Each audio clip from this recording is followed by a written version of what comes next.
Welcome to episode 36 of the Ben Briggs podcast. I am Ben Briggs. It's Saturday, people. Saturday, the 7th of September, 2019. How's your week been? I hope it's been good. I do. Genuinely. I know that sounds sarcastic. So difficult these days to know whether anybody's being sarcastic or not. But particularly over text message, I find. Definitely. That sounds cool, does it? Are you sure? Are you sure that sounds cool? But yeah, I hope your week has been going well. My week has been all right. All right. Fair to middling, as they say.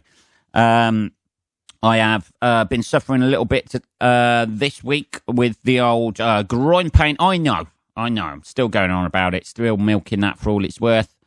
But yeah, it's been flaring up a little bit. The old fucking swelling down below has been happening this week. But I had to cancel a gig on Thursday because I couldn't fucking walk. Last night, Friday's gig was cancelled anyway, with about 24 hours notice because the venue wasn't open. And I am rushing like fuck tonight because all the swelling's gone down. So I've got another tester gig, see if my fucking ball sack can handle it. And that is fairly local tonight in Camborne. So yes, it is at the minute UK time, UK, Scotland, England, Wales, and Northern Ireland. It is around about 6:30 at the minute.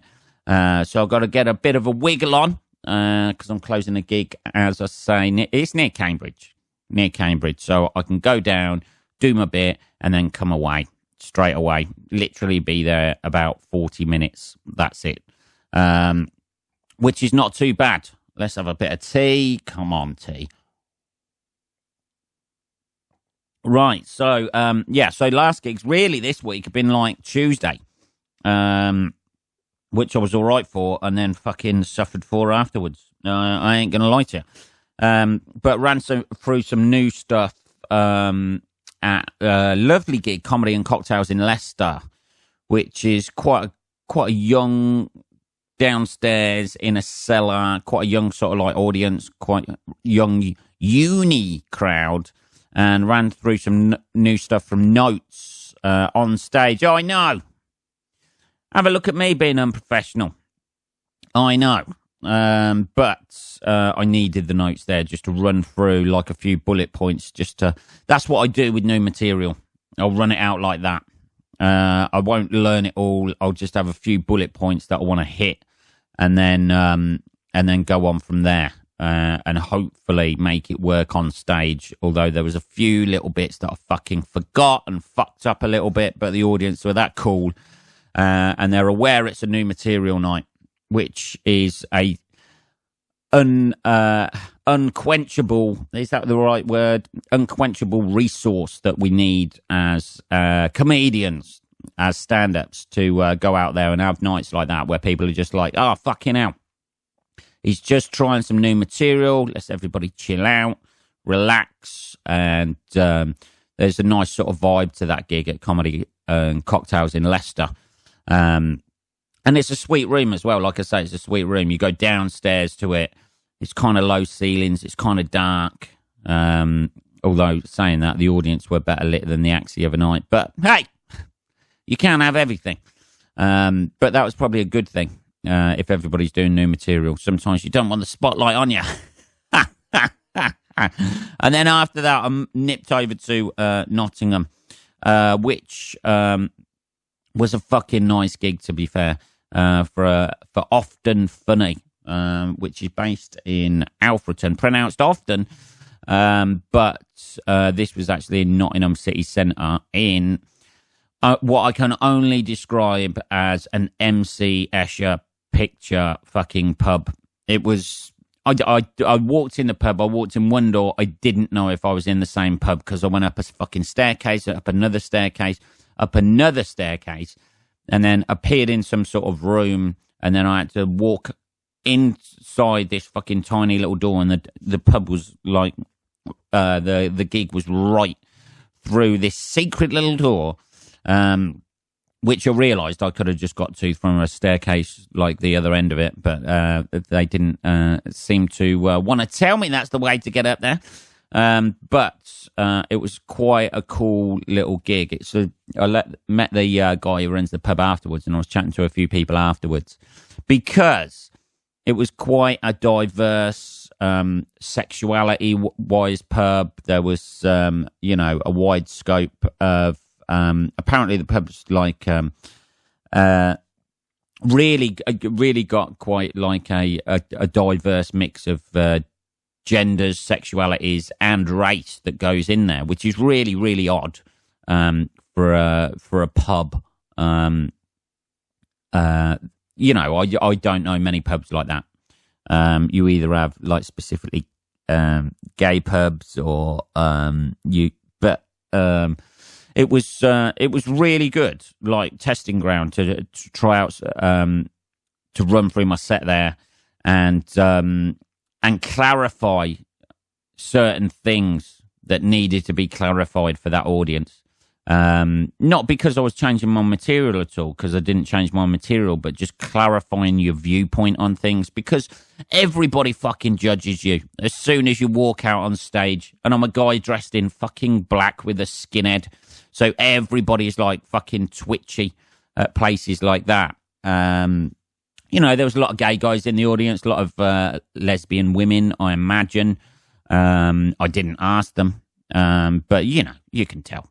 And there was a certain vibe to the gig that they were a little bit prickly on some sort of subjects, but it ended, I think, fucking hell, yeah, and ended with the me pissing about with the landlord who was proposing marriage to me.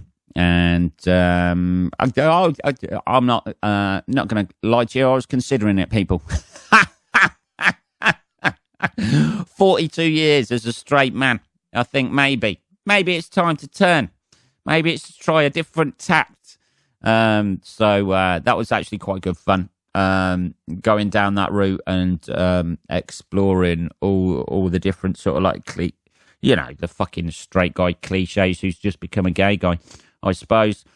But it was interesting talking to the audience afterwards and seeing what sort of things need clarification, because obviously certain things, everybody takes, like that baggage with them about what they look like, don't they? And I don't explain all the time that I've got a skinhead, not because I've got any fucking political leanings. It's not a political haircut. It's just I can't be fucked to go to the hairdressers to pay somebody fucking money to cut my hair, so I have to do it myself. And not being a trained hairdresser, I have limited styles that I do, people. I just switch on the fucking electric razor and away I go. That's it. I'm not looking through beauty magazines picking up tips, people.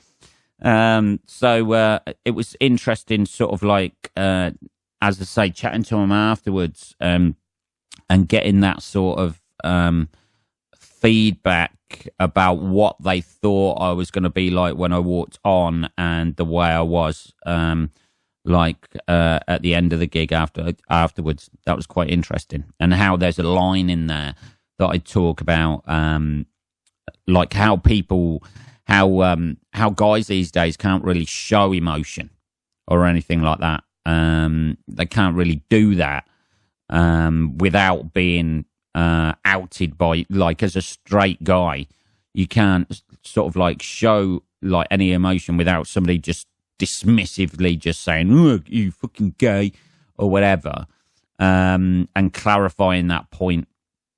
That you're not just like reinforcing that prejudice, you're actually trying to fucking poke a needle in it. But it was quite interesting from their point of view, and not just to go, "Oh, shut the fuck up" and walk off. Actually, talking to people afterwards, and they were fucking a really nice bunch of You know, there was like a married couple, I think I was talking to, who had been together fucking 19 years, who were a year younger than me. Jesus. That puts your life into perspective, people, I tell you. That puts your fucking life into perspective when you meet people who have been married and happy for 19 years and they're a year younger than you. Fucking hell, man. Jesus. But they were a really nice couple and really funny. But it was nice chatting to them afterwards and chatting to a few others and chatting to the landlord and Tommy, who runs the gig as well. So that was that, really. That's been the gigs this week, apart from tonight. I know. It's been a bit of a fucker. I was meant to be comparing Thursday night, but I just couldn't fucking walk. And it was going to be laboured for me and a bit painful to get there. So, but tonight, everything seems a little better downstairs, as they say. So I've been I've been doing quite a bit of writing this week. Getting fucking sidetracked as well. Jesus, man. Finally sorted, got all my website sorted and everything this week as well. You can have a look at that at www.benbriggs.co.uk, the UK. So that's been rehashed for me this week, and that's looking a little bit better, but that was a bit time consuming, and there's some other stuff that I've fucking had to put on the back burner. I know I keep promising fucking extra stuff in the fucking podcast, people. I know, there's people looking at their watches going, you've been doing this for the last 3-4 episodes, Ben. I know. I'm a natural-born procrastinator. That's what I should have fucking called the podcast. Natural-born procrastinator. Are you one of those people as well, people out there, who just, like, finds other things to consume their day other than doing what they should be fucking doing? That's it, innit? I haven't got, this will come to the stage where I'm fucking on my deathbed and just saying, right, I haven't got time for that right now. I've got these other bits to do. I've got to watch this fucking documentary series on Netflix before this happens. Before I shake off this mortal coil. I've just, Jesus, backed up stuff on Netflix I've got to do and things on Amazon and I've got to fucking buy on my wish list. I haven't got time to die. Yeah, talking of which I have watched this week. Recommendation from fellow comedian, stand up, Big Johnny P, John Pearson. I watched the fucking documentary Unacknowledged on Netflix. Now, I don't know if you've seen this or if you haven't seen this. I'm fucking awful for watching anything like that, anything conspiracy theories or anything like that, particularly because I'm watching it on my own at home and I've got nobody else with me to say, that's fucking bullshit. I'll just believe the lot. Just believe everything. Which is what I did with the Unacknowledged documentary. I'm like, fucking hell, they're walking around among us. Aliens, they're everywhere. Because the guy's wearing a fucking tie and he looks like professional. He's probably wearing glasses, something like that. And I immediately think, yeah, he knows what he's on about. Not that they're completely barking mental. But watch that documentary if you love conspiracy theories. And even if you don't love conspiracy theories, it's well worth a watch. That documentary. It's fucking like, It's always the same thing. They always get somebody who's worked in like NASA or worked in some sort of it takes some sort of government agency, isn't it? They've always worked for them. I don't know where these people are, where they find these people. They just Google people who have worked in government agencies who are willing to spill the beans. Yeah, it comes up with this guy. Let's contact him.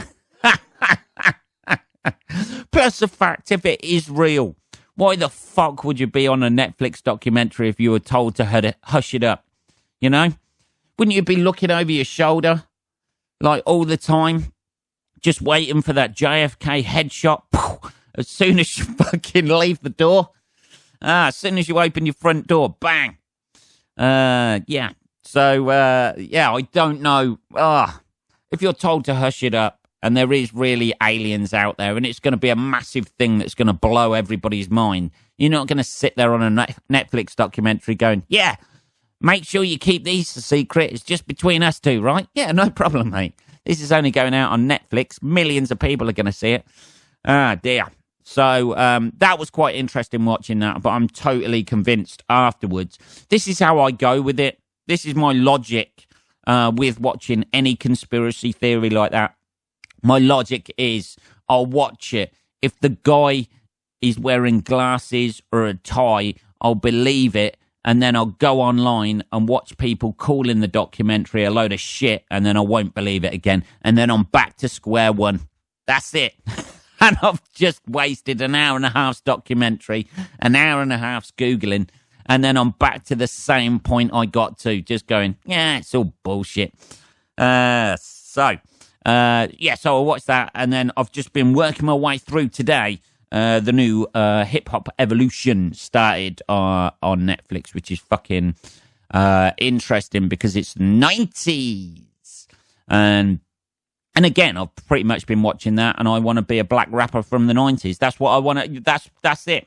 Now, not one of the ones who got shot, not Biggie or Tupac, just, I want to be around in that era, because that was pretty much my era that I listened to still, like hip-hop music. I know. People out there. I was big into Oasis in the 90s, but I did used to listen to Tupac and Biggie and all of those guys as well. The East Coast West Coast rivalry, Bad Boy and Death Row Records, wasn't it? So you don't see that anymore either, do you? People are more concerned with making money than turf wars in the hip hop community now. You don't see many shootings where rappers are just getting fucking taken out left, right, and centre. But it was quite interesting watching that and seeing the lead up to everything. I've seen loads of fucking documentaries about that as well, like the Tupac shooting and the Biggie Smalls shooting, and they all end up the same fucking way. Nobody knows.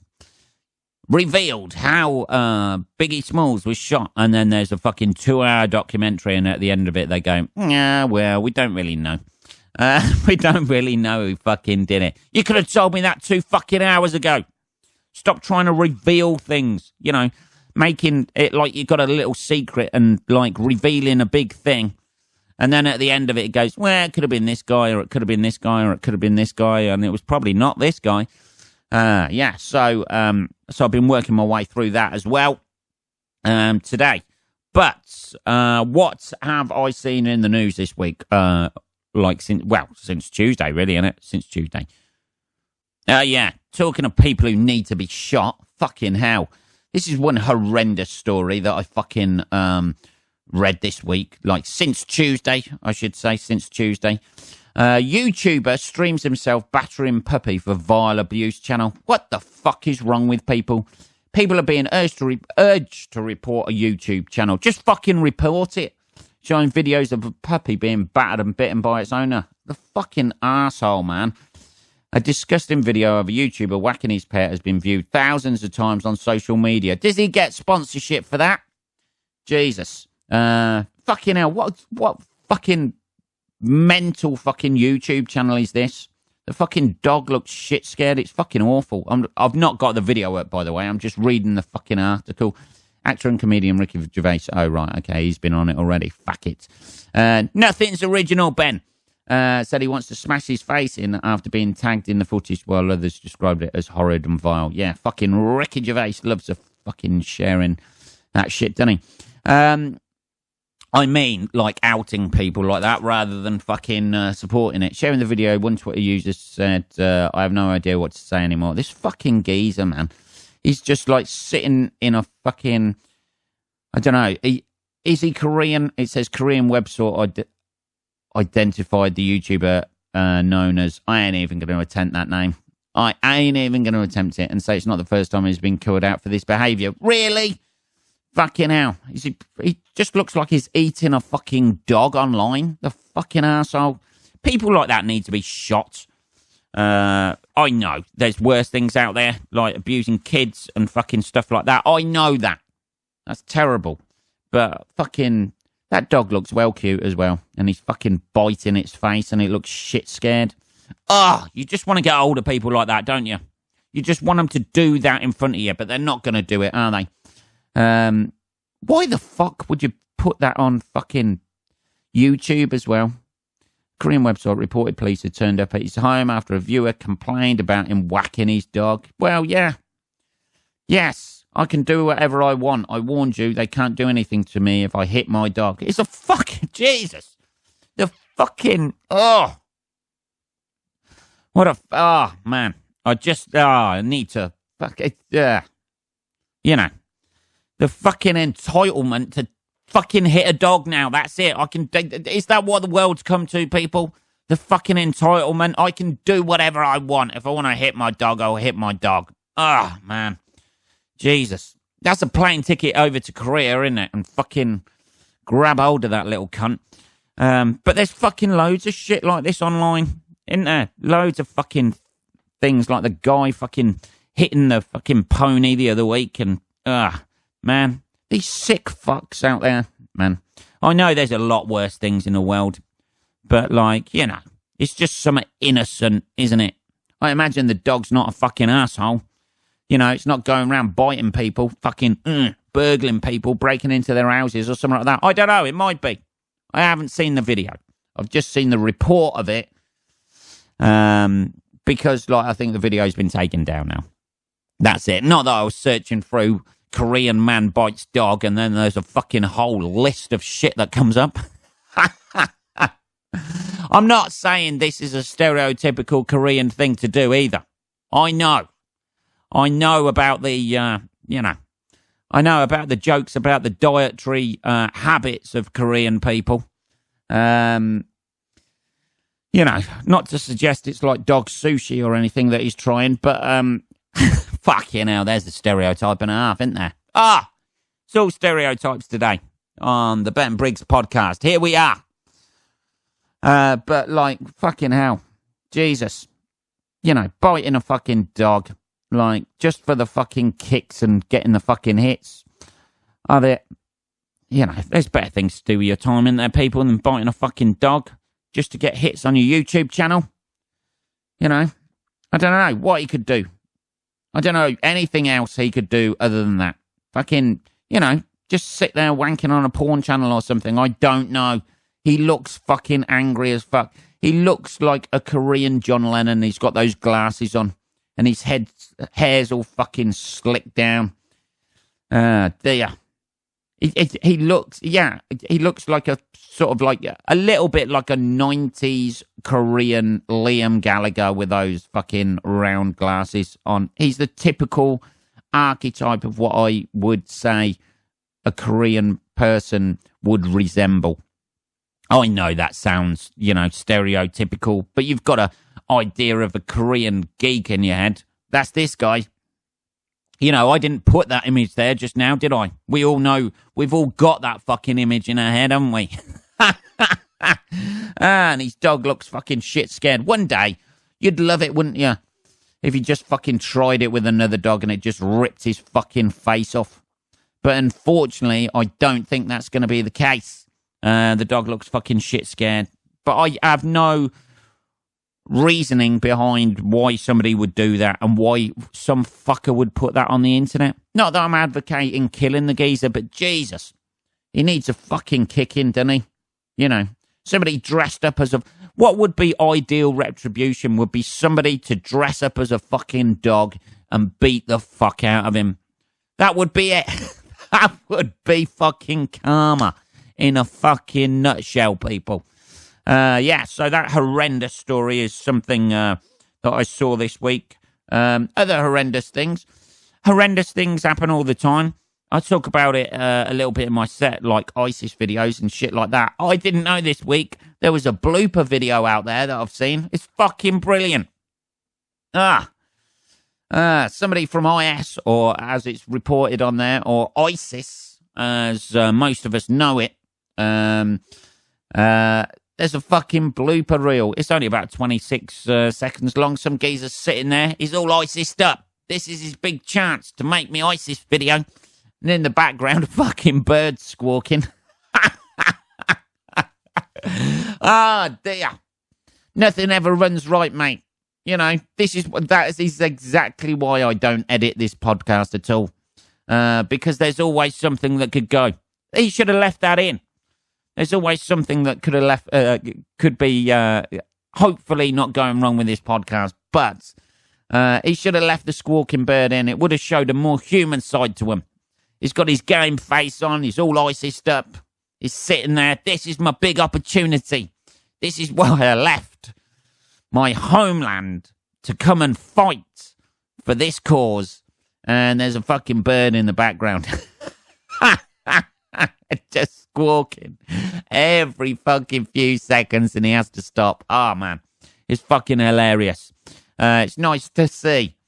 Not nice to see a human side from ISIS, but nice to see that it took a little bit more work for them to make them fucking shitty videos. I was waiting to be honest, like all of us, when I was watching that, I was thinking this is going to be a fucking beheading video gone wrong, isn't it? Like somebody just goes to cut their head off and goes, the knife's blunt. Or an instructional on it. I don't know. But it wasn't. It was just the it was just the bird squawking in the background. But I urge you to seek that video out. It's fucking hilarious. Just to see the guy go from serious just to melting. And then I imagine he's running through his head. Somebody's brandishing a knife near him going, he needs to get this video done. Which is pretty much how I treat my own podcast. Dear, man. But fucking hell. Even ISIS suffer from editing issues. Not that I edit this, obviously. And the last story I saw this week, what we got left? We've got about 3 minutes left. See if we can get this in, people. Funeral meal leaves at least 9 dead and dozens sick in Peru. Now, I've had some fucking dodgy buffets in my time. At funerals and at weddings. But nobody has ever died because of what they have eaten. This is from Lima. At least 9 people have died and dozens more become ill after eating contaminated food at a funeral in the Peruvian Andes. Fuck me. He didn't want to go alone. Did he? That could be it. He didn't want to. Who'd have thought that? You know, when you die, what do you want from your funeral? I just want, hey, people are like that, aren't they? You know, what do you want from your funeral? I don't want anyone to wear black.